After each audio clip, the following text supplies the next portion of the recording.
Hi, it's me, Jazzy. I'm back with another tech-related video, and today I'm taking a look at a thermal camera. Yes, we've taken a look at a few thermal cameras on the channel, but not one like this. This is from Thermal Master.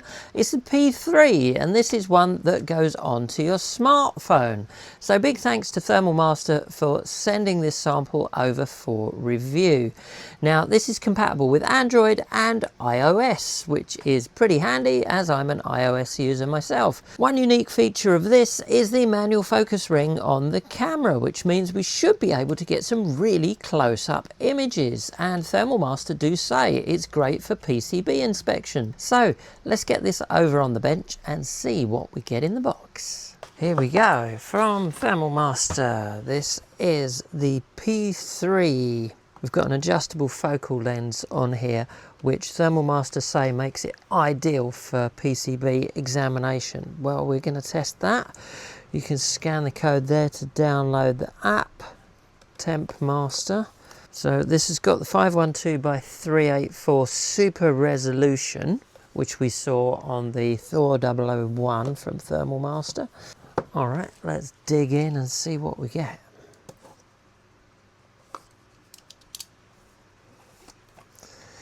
All right, got a box and another box, and we've got a case with our P3.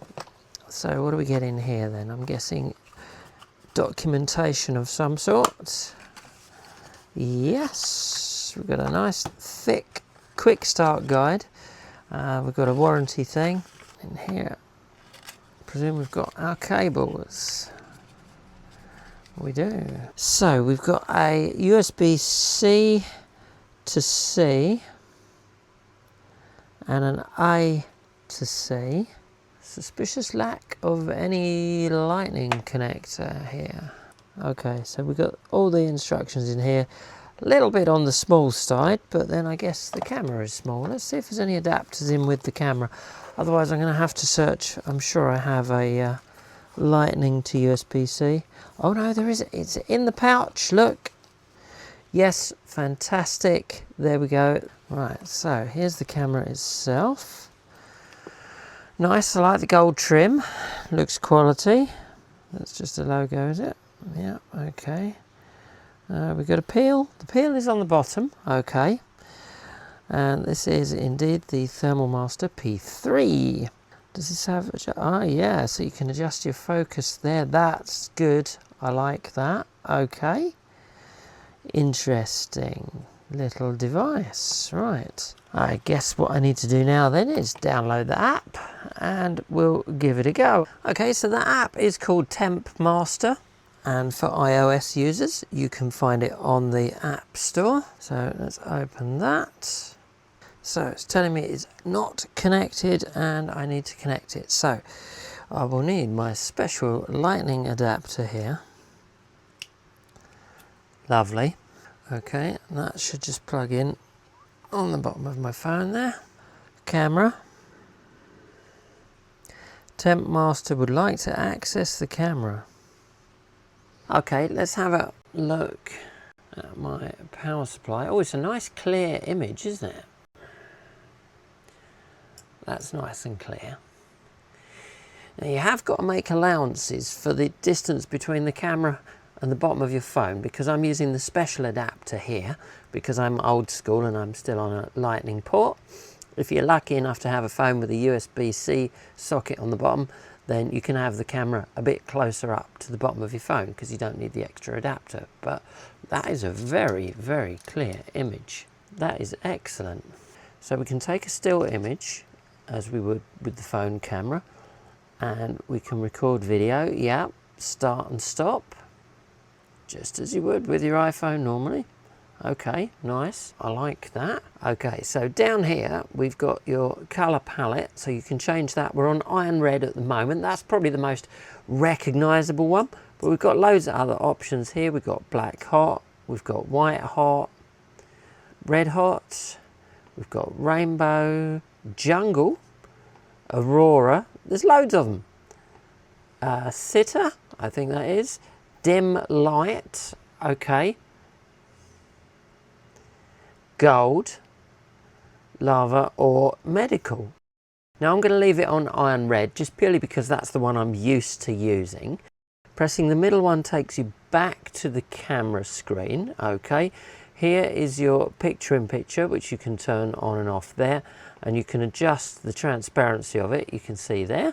So you've got your visible light image overlaid. You can turn that on and off. So the icon bottom left will bring up this additional menu here, and you've got all these extra parameters that you can use for measuring temperature. So for instance, you can pick a certain point. I want to measure that point there, or you can draw a box and measure the temperature within that box. You can do that and then just press delete if you've done it wrong. Get rid of it. You could do a circle. There's other different parameters that you can do from that menu as well, and then just press camera to go back to your camera. And then bottom right will bring up some additional functions here, so you can change your brightness, your contrast. You can add the scale to the right hand side of the screen if you turn that on. You've got your traditional temperature scale there, or you can turn that off if you want a bit more real estate on your screen. You can mirror your image if you need to mirror it, and you can rotate it 90 degrees upside down and then back round again. There you go. And again, just press camera. It's really easy to navigate around the menus. So it will, as with most thermal cameras, it will from time to time calibrate itself. But if you do want to calibrate it manually, you just touch there and it will do that for you. The party piece on this P3 is the fact that you can manually focus the lens. Now that is very clever. So if I go in here, that'll allow me to get ridiculously close. Oh, I can't wait to try this on a PCB. Now they did say this is good for PCB inspection. Look at that. That's fantastic. And you can use 2 fingers to zoom in. That's cool. Oh, I like that. So if you want to have a look at your photos, you just come out of camera mode there and just go to gallery. There you go, and you can see all your photos and your videos that you took. Very cool. There's the close-up of the terminals on my power supply. Excellent. That's nice and easy. From here you've also got your settings menu, things like your device details. So we're running the P3 on iOS, software version 1.07, and you can upgrade your firmware. New version, you can literally download it on the phone. That's pretty cool. You've got your image settings there, so you can change all your various parameters. I won't go through all of them. We will be here all day. There's loads. It's very comprehensive, the options on this. You've got your temperature setting options there, so you can set alarms, corrections, and change your temperature units from centigrade to Fahrenheit. Various other settings here. And you can even access the user's manual. Look at that, that's very handy, isn't it? There we go, and there's all the specifications for the P3, so you can freeze frame that if you want to check out the specs. Handy having it all on your phone like that. And then when you want to go back to camera, just press camera and you're there. It just takes a moment to load up. No longer than loading any other app really. There you go, and you're straight back into the live thermal camera. I generally have a preference for thermal cameras that are like more of a grip style rather than a phone style, but I've got to say, so far, very impressive. Let's get a PCB that we can take a closer look at. Okay, let's have a look at our old laptop motherboard here, which is powered up. Yep, lovely. Right, so let's get the thermal camera on. From a distance there, we've got a clear view of the board. We want to go in a bit closer. We can then focus in the P3. Just turn the focus ring until you get it in nice and sharp. That's pretty good. You can go in pretty close actually with this. Oh, look at that. Now I know they said that you could use this for PCB inspection,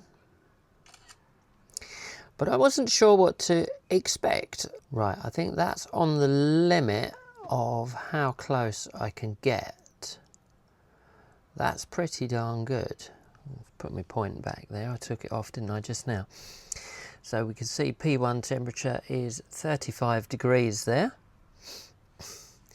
We could use the box device to draw a box around there, around that IC, and then it's giving me the temperature where the point is, and it's giving me an average temperature within that box and a max and a min. So it's telling me the average in that box is 34.4, the max is 34.9, and the min is 32.8. It helps if I hold it still. So we can have a look. Yeah, you can see immediately that red dot there goes to where the hotspot is on that component, which is telling me that is 35.6. Because don't forget, the colours are graduated, so just because something's bright yellow doesn't mean it's necessarily too hot, it just means it's the hottest element within that frame at that moment. So you can see I've got quite a bit of heat over this side of the board here. Yeah, it's definitely some hot areas here. I think actually the thing to get used to, particularly in this configuration, is the distance between the camera and the bottom of the phone. I suspect if you were able to have the camera right up against the bottom of the phone, it would be a little bit easier. But I think with use, you would get used to where the camera is in relation to where the phone is. I think because you're so used to your phone camera being at the top of the phone, and this is hanging off the bottom somewhere, you've just got to get used to the logistics of where things are, and then it'll become a bit more intuitive to use. I quite like this idea of drawing the box around it, or you can get rid of the box and just have one point, which I could tap there. And of course we can always turn on the scale on the side there. Go back to camera, and that gives you a scale of what your min and max colours are. So if you see something that's that dark purple there, you know that is going to be roughly that temperature. And the things that are shown in yellow are 71.2, 71.3. That's the highest you've got. But what a clear view of that board. Let's just do a little bit of video of just wandering around this board.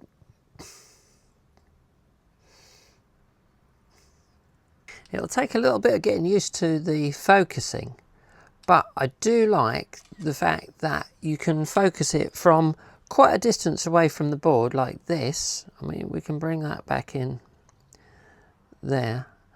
That's lovely in focus. You can still zoom in as you could. Obviously it affects the resolution, but you can still zoom in as you would with your phone camera.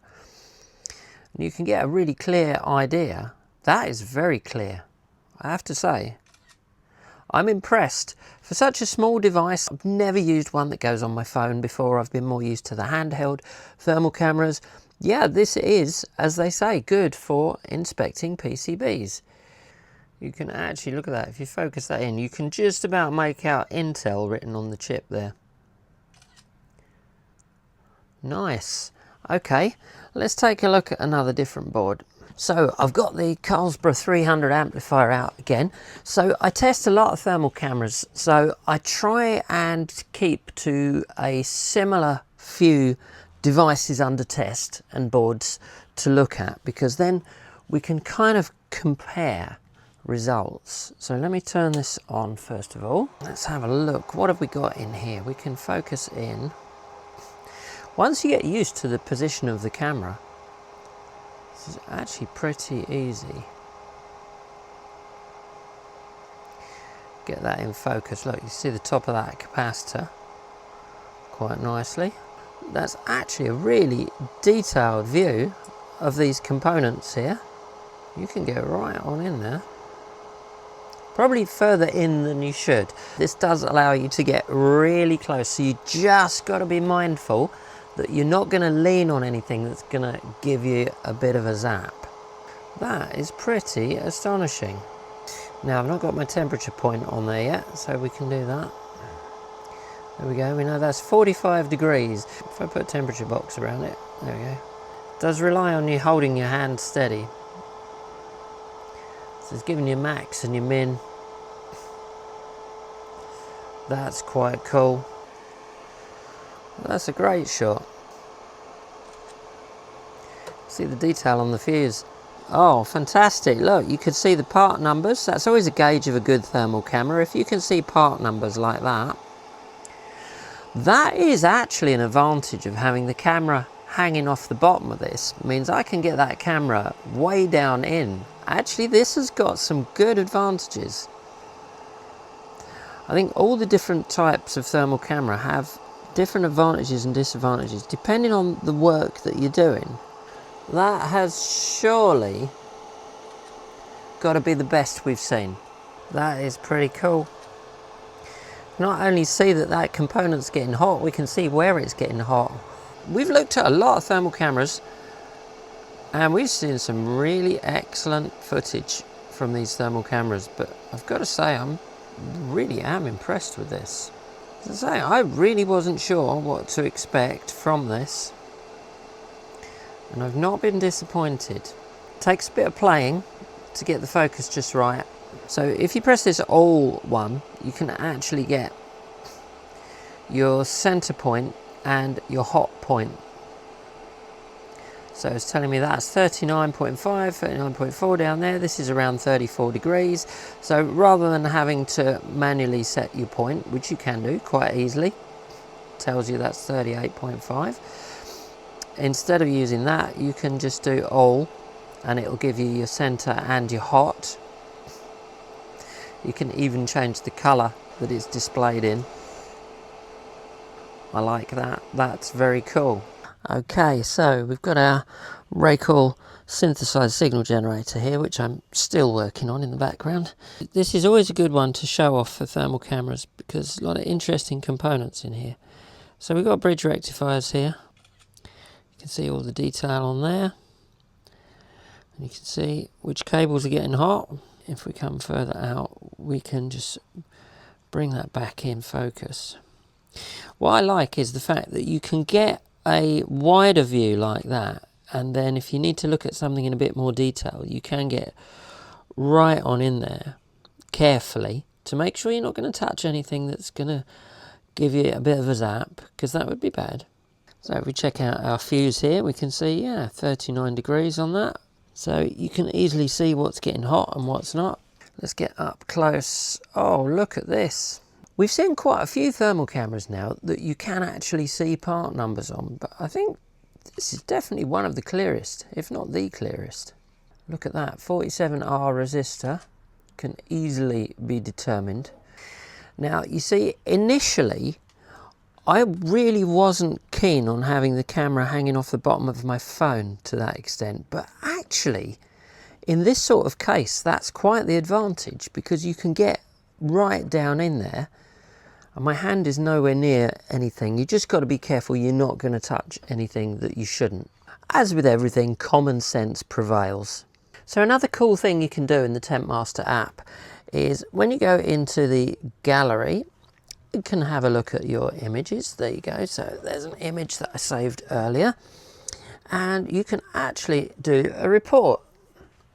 So you can get it to generate a report for you with loads of detail. So if you're using this thermal camera for fault finding, you can give yourself a little trail to go back on. So you can put in your author name, you don't have to. And you can put in additional notes. So what I would write in there that I was working on a Raycall 9081, and it'll generate me a report. So it gives me a report here. So it tells me the date and the time that you took the image.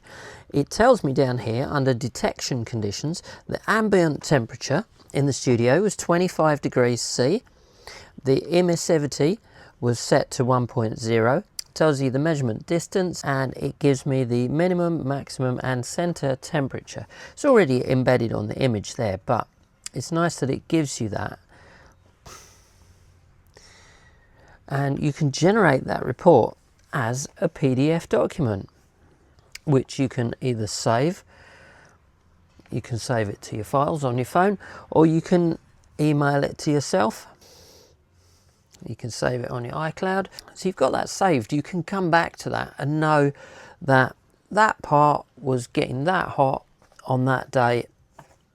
And in this case, we can even see the part number. So if we had to get a new one, I think that's really cool.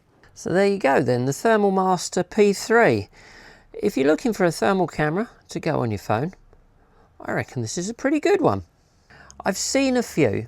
This is the first one I've had for a proper test, but I've seen a few, and generally there's an issue with the app or the resolution is not good. This has got the super resolution. We've seen from Thermal Master with the Thor 001, the resolution is excellent on their thermal cameras, upscales to 512 by 384. You get a really excellent quality view. Well, there you go, the Thermal Master P3. If you're looking for a thermal camera to go on your phone to do PCB inspection and fault finding, I reckon this is pretty darn good.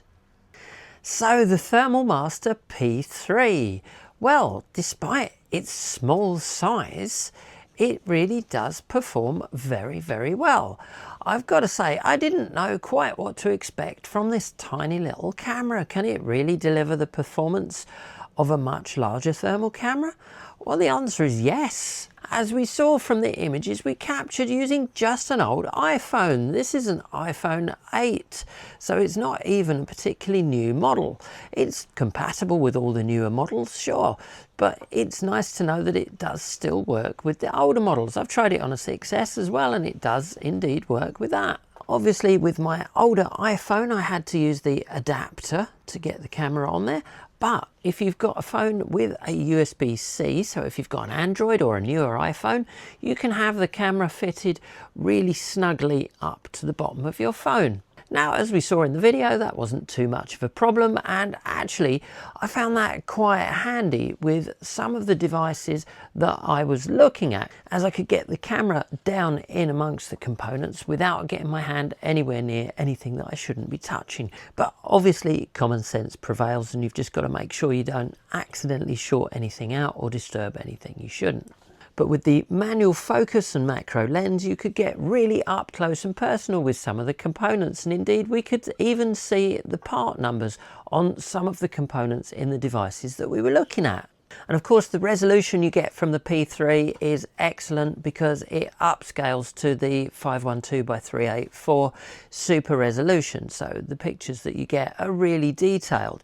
It's nice that you've got that option to do the little reports on your phone. I don't know how often you would use that, but if you did want to include some information with your thermal images that you were going to look back on because you were fault finding something, yeah, that could be quite useful. So yeah, I'm pretty impressed with the P3 for its small size. So what didn't I like about it? Well, not really much. I mean, it's horses for courses. It depends what you want from a thermal camera. I've looked at quite a few. If you want a small handy one that you can just take around with you and plug it into your existing phone that you've always got on you all the time, then yeah, that could be really handy. It is very, very good for examining PCBs. But it just depends on what type of thermal camera you want. I would say the adapter system was a little bit janky, going from USB-C to Lightning. There are still some of us out there that do use Lightning connectors, but what I will say is neither the adapter or the connector or the fact it was hanging off the bottom of the phone seemed to have any problems. I never lost communication with the camera once during my testing, and I was using this for quite a lot over the period of making that video. As we saw, the app was easy to install and set up. The firmware upgrades are nice and easy. It looks like they've really put a lot into this P3. I wasn't too sure what to make of it from the beginning, and I certainly wasn't super sure that it was going to be great for PCB inspection, but turns out that actually it is. The P3 is actually a pretty good choice for fault finding and PCB inspection. There you go. So if you'd like to take a look at the Thermal Master P3 for yourself, I'll leave the links in the video description down below, and Thermal Master have very kindly given us a discount code as well, which I will pop in the video description too. And big thanks to Thermal Master for sending this little P3 over for me to take a look at. So I hope you've enjoyed today's video. As always, massive thanks to everyone for watching, sharing, liking and subscribing. And big thanks to all my YouTube members. You can also support me now on Patreon and buy me a coffee, which helps to support the channel and keeps me making more cool videos. I'll be back soon with another tech related video, but in the meantime, take care and I'll see you on the next one.